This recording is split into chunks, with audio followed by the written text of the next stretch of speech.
Stanley and Joe are glassing core panels. There used to be knockouts. One side's where the rigging tube came out, the other side is where the battery switch. We're eliminating those, and also fabricated and changed our angle of the rear bulkhead. All right, so if you're coming over it this way again, so just stagger one so it goes a little further this way and then goes a little further that way. I didn't cut this truck.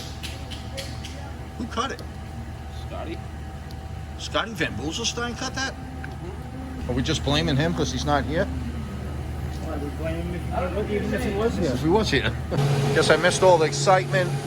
Another little grind fest here.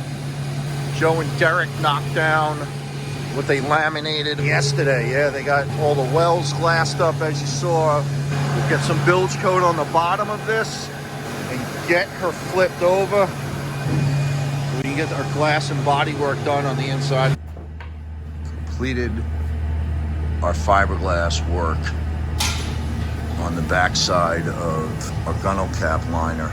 Joey, Derek, Stanley getting a coat of bilge coat on the interior surfaces, where you'll be able to gain access. You know, if you stick your head in there and want the surfaces to all look finished. Finish the final coat to the inside gunnel. Now we will be flipping her over, doing one more fit into the hull, and we'll proceed on to our interior fiberglass work and body work, which, to say we have our hands full is a little bit of an understatement. This is another example of a 35-year-old part after the crew's gone through it. Again, most would think that this part out of a mold from a brand new boat.